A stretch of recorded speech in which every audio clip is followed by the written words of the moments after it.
जय गुरु जी संगत जी। संगत जी, गुरु जी की डिवाइन कॉल सत्संग प्लेटफॉर्म में आप सभी का हार्दिक स्वागत है।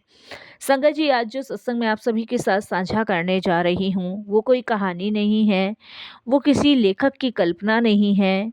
ये उस संगत की सच्ची पीड़ा है जिसने जीवन में सब कुछ खो दिया था और जिसने आखिरी सांस में सिर्फ एक नाम लिया, सिर्फ गुरु जी का।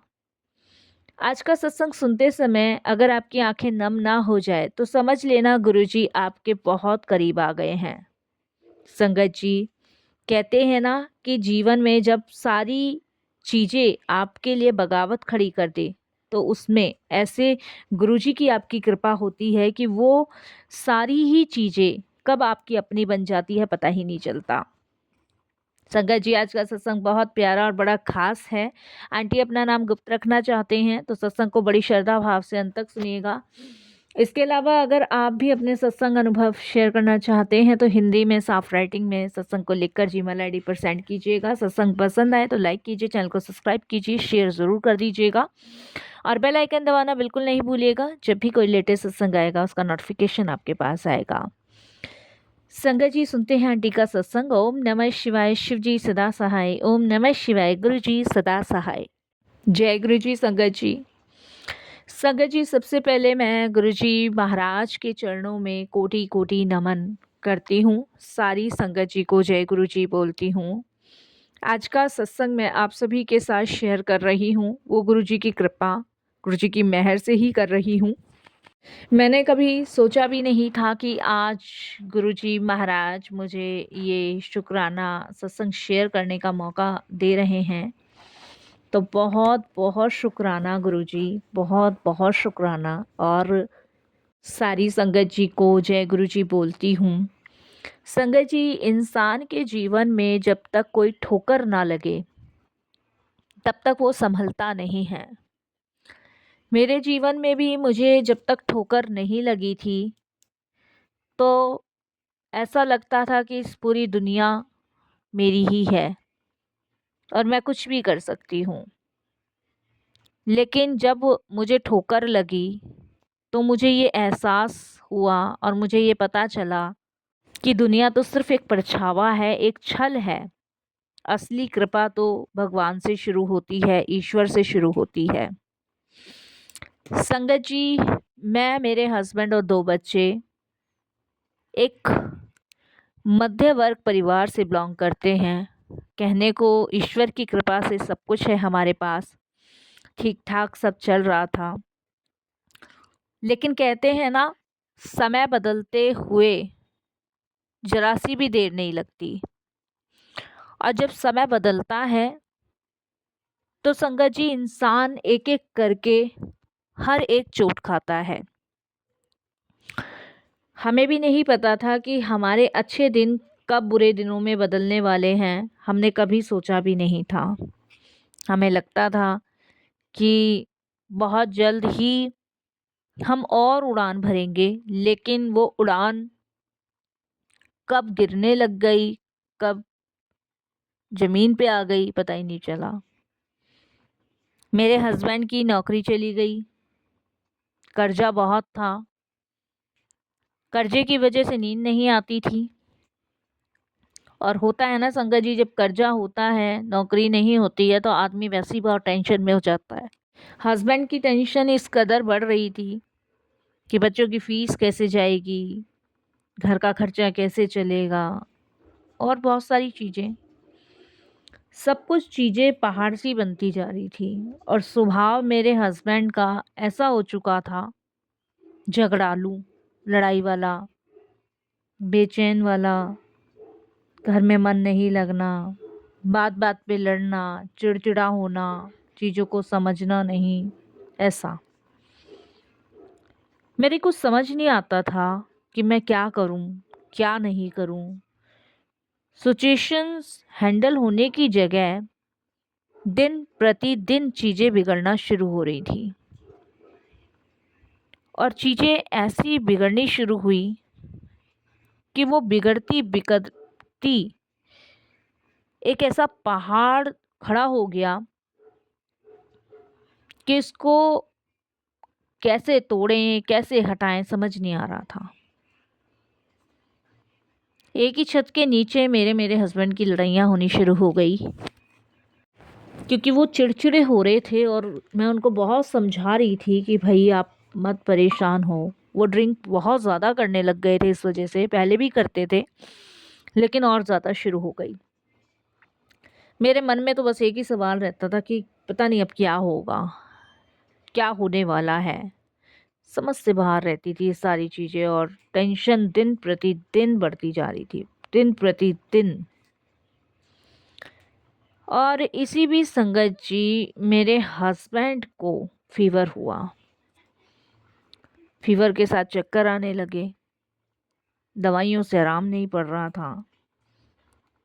डॉक्टर्स को दिखाया, डॉक्टर्स ने कहना शुरू कर दिया कि टेंशन ले रखी है इन्होंने, क्योंकि रिपोर्ट्स तो सारी नॉर्मल आ रही थी। खैर संगत जी, एकदम से हंसता खेलता परिवार खामोश हो गया। धीरे धीरे हम अंदर से मरने लगे। उस समय किसी ने सोचा भी नहीं था कि जिस घर में सुबह से शाम तक हंसी गूंजती थी, शॉपिंग्स होती थी, घर में किसी चीज़ की कमी नहीं थी, खुशियां ही खुशियां थी, वही घर एक दिन लड़ाई झगड़े, खामोशी, डर से भरा जाएगा। हम संगत जी बहुत साधारण लोग थे, बहुत ही ज़्यादा साधारण। मैं आपको बताऊं, जब तक कोई तूफान नहीं आया था तब तक लगता था कि सब अपने ही हैं।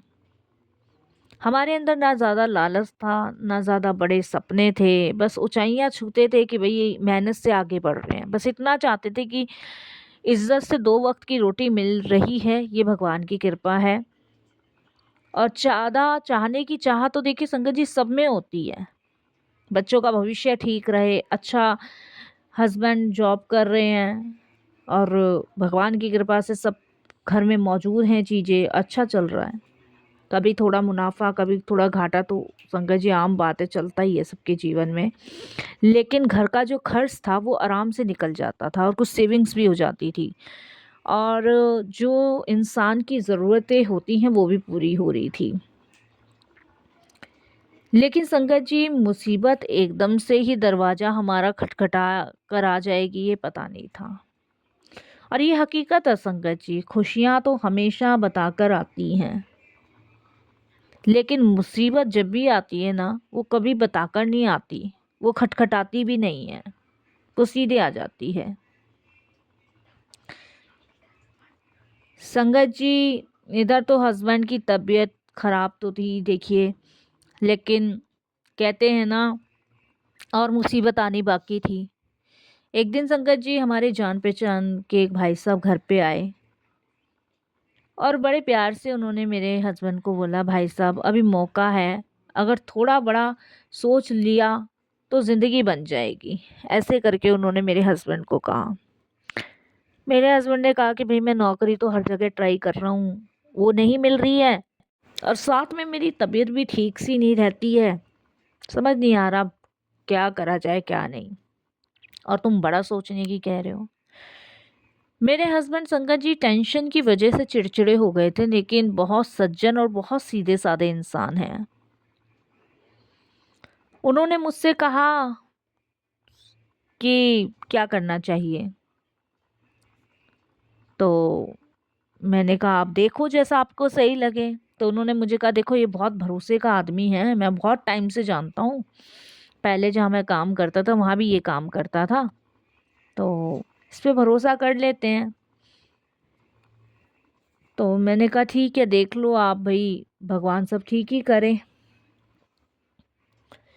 यहीं से संगत जी हमारी ज़िंदगी का ढलना शुरू हो गया। नौकरी तो थी ही नहीं, इसके अलावा कर्जा तो पहले से ही बहुत था, नौकरी लग भी नहीं रही थी। हम दोनों को लगा कि एक उम्मीद की किरण भगवान ने भेजी है। उसकी बातों में आकर संगत जी हमने अपने मकान के ऊपर कर्जा ले लिया। कर्जा करीबन संगत जी हमने 20 लाख रुपए का लिया, क्योंकि उसने कहा था कि तुम पैसे लगाओगे तो डबल पैसे हो जाएंगे, ट्रस्टेबल कंपनी है। उसने सारा कुछ हमें दिखाया था और बिल्कुल संगत जी वेरीफाइड कंपनी थी। हमने मकान के ऊपर 20 लाख रुपए लेके लगा दिया। शुरुआत में लगता था कि अब सब संभल जाएगा, लेकिन रातों की नींद तो संगत जी जब उड़ी, जब हमें ये पता चला कि जिस कंपनी में पैसा लगाया था वो फरार हो गई। चिंता चिता के समान हो गई, बढ़ती ही चली गई। और मैं यही कहने लगी कि हे प्रभु, ये कैसी गलती हमसे हो गई है। बच्चों का भविष्य मत खराब करो प्रभु, बस हमें बचा लो, जैसे भी बचाना है प्रभु हमें बचा लो। संगत जी, असली परीक्षा तो अभी आनी बाकी थी हमारे जीवन में। कष्ट कम नहीं थे, बहुत ज़्यादा थे, जो कि बढ़ते जा रहे थे। धोखा कैसे हुआ? जिस पर सबसे ज़्यादा भरोसा किया था ना, वही सब लूट के चला गया। संगत जी, हम बिल्कुल बर्बाद हो गए। अक्सर चोट वहीं से लगती है जिस पे आप सबसे ज़्यादा भरोसा करते हैं, और जो आपके घर में बैठ के आपके साथ चाय पीता है, जो आपके बच्चों के सिर पे हाथ रख कर आशीर्वाद देता है ना, वही सबसे ज़्यादा बड़ा धोखेबाज होता है। मेरे हस्बैंड को वो भाई साहब कह के बुलाता था, मेरे बच्चों को अपने बच्चे मानने लगा था, मेरे घर को अपना घर परिवार मानने लगा था। लेकिन उसी आदमी ने धीरे धीरे हमारी जड़ों को इतना खोखला कर दिया साथ संगत जी, कि अब अपना कहने के लिए कुछ नहीं बचा, कुछ भी नहीं बचा। उसने हमें भरोसा दिया था, विश्वास दिया था कि आप बस पैसा लगा दो, बाकी सब मैं देख लूँगा, आप चिंता मत करो, जो भी होगा वो आपके हाथ में दूंगा, और जो मेरा हिस्से का बनेगा वो आप मेरे हाथ में देना। लेकिन हमें उसकी चालाकियों का दूर दूर तक नहीं पता चला। हमें यही लगा चलो कोई तो अपना है जो हमें सहारा देने आया है, और हमारे मन में यही था कि धोखा तो नहीं देगा, क्योंकि मेरे हस्बैंड ने कहा विश्वास का आदमी है, पहले भी ट्रस्ट कर चुका हूँ। लेकिन संगत जी, धोखा देने वाला कभी पहले से नहीं बताता। धीरे धीरे पैसे जाते रहे। कभी बोला आज मार्केट डाउन है, कभी बोला भाई साहब थोड़ा टाइम दो, कभी बोला भाई साहब अभी फंस गया हूँ, और हम इंतज़ार करते रहे। हमें लगा एक बार में ही सारा कर्जा निपटा देंगे, एक बार बस 20 का 40 हो जाए। एक दिन अचानक संगत जी उसका फ़ोन बंद हो गया। पहले शायद लगा हमें नेटवर्क की दिक्कत होगी, दूसरे दिन हमें लगा कोई प्रॉब्लम होगी, तीसरे दिन जब उसके घर गए तो पड़ोसियों ने कहा कि वो तो महीनों पहले यहाँ से सामान बांध के चला गया, उसका परिवार भी। संगत जी, मेरे पति के चेहरे के रंग पूरी तरह उड़ गए। वो ज़िंदगी मैं कभी नहीं भूल सकती। हमारे पैरों तले ज़मीन खिसक गई। हाथ में कागज़ थे, पर उन कागज़ों की कोई कीमत नहीं बची थी। संगत जी, पैसा डूब चुका था। हमारी इज्जत भी संगत जी दांव पे लग गई थी। कर्ज देने वाले रोज़ आने लगे, और संगत जी कोई नरमी से बोलता नहीं, सब धमकी देते। बच्चे पूछते मम्मी पापा आज इतने चुप क्यों हैं, और हमारे पास कोई जवाब नहीं होता। रात को मेरे पति खामोशी से छत को देखते रहते। कई बार मैंने देखा उनकी आंखों में आंसू भी होते थे। चुपचाप तकिए में गिरते रहते थे। एक दिन उन्होंने खुद कहा, अगर ऐसे ही चलता रहा ना तो शायद मेरा ज़िंदा रहना मुश्किल हो जाएगा। संगत जी, आप समझ सकते हैं एक आदमी के लिए कर्जा उतारना कितना भारी होता है। मुझे पहली बार मौत से डर लगने लगा। संगत जी, घर में भगवान थे, पर भरोसा डगमगाने लगा। मैं रोज़ दीपक जलाती, लेकिन दिन में सवाल यही, भगवान इतनी बड़ी सज़ा क्यों? और तभी किस्मत ने एक और मोड़ लिया। एक दिन पड़ोस के बुज़ुर्ग अंकल आंटी आए। उन्होंने बस इतना कहा कि गुरुजी के दर पर जाके देख लो भाई, वहाँ से कोई रास्ता ज़रूर मिलेगा।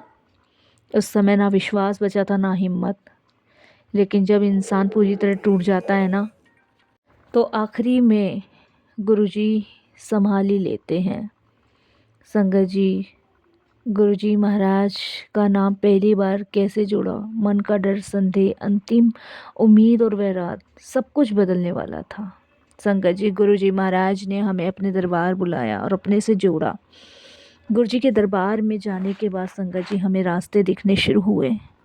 उसके बाद संगत जी गुरुजी ने हमारे लिए रास्ते खोलने शुरू कर दिए। एक के बाद एक गुरुजी ने रास्ते हमारे लिए खोलने शुरू किए। संगत जी, जब हम गुरुजी के दरबार में जाना हमने शुरू किया तो सबसे पहले मेरे हस्बैंड की जॉब लगी। उसके बाद संगत जी जब जॉब लगी तब कुछ पैसे आने शुरू हुए। धीरे धीरे संगत जी हमने बैंक के माध्यम से किस्त बंधवाई, वो किस्त भरना हमने शुरू करा। उसके बाद संगत जी वो धोखा किया हुआ पैसा तो हमारा नहीं निकला, लेकिन हमें विश्वास है कोई ना कोई रास्ता गुरुजी निकालेंगे। उसके बाद संगत जी दिन प्रतिदिन गुरुजी महाराज ने हमारे जीवन में चीज़ों को नॉर्मल करना शुरू किया और आज ऐसा टाइम है संगत जी सारी चीज़ें नॉर्मल हुई हैं। हस्बैंड डिप्रेशन से बाहर निकले, ऑफिस जाते हैं, बच्चे पढ़ रहे हैं, मैं भी चिंता मुक्त हूँ। कहाँ मेरे हस्बैंड आत्महत्या करने की सोच रहे थे। अब जीवन में बहुत शांति है, बहुत सुकून है। ये सिर्फ़ और सिर्फ गुरुजी की कृपा, उनकी मेहर से। मैं अनंतम अनंतम उनका शुक्राना करती हूँ, तहे दिल से शुक्राना करती हूँ। ये उनकी कृपा, उनकी ब्लेसिंग्स ही है जो आज जीवन मेरा संगत जी दुखों के मंजर से बाहर निकला है। नहीं तो धोखा देने में अपना बन के उसने कसर नहीं छोड़ी थी। बाकी मैं गुरुजी से यही कहती हूँ कि गुरुजी जो हमारे साथ हुआ, जो हमने फेस किया, वो कभी कोई फेस ना करें। क्योंकि संगत जी ऐसा टाइम निकालना और काटना बड़ा मुश्किल हो जाता है जब आप किसी बुरे वक्त में हो। ऐसे में गुरुजी ने हमें संभाला। हिम्मत टूटी हुई थी, बिखरे हुए मन से हम गुरुजी के दरबार गए, लेकिन उन्होंने संभाल लिया। आज हम अपनी आप बीती सभी संगतों को बताते हैं और यही बर्दाश्त करते हैं, गुरुजी आप सदैव रहना। मेरे परिवार को बचाने के लिए गुरुजी आपका बहुत बहुत शुक्राना, नहीं तो पता नहीं क्या होता। मैं संगत जी कहना तो बहुत कुछ चाहती, पर यहीं अपनी वाणी को विराम देती हूँ गुरुजी के मंत्र जाप से। ओम नमः शिवाय, शिव जी सदा सहाय। ओम नमः शिवाय, गुरुजी सदा सहाय। जय गुरुजी, शुक्राना गुरुजी।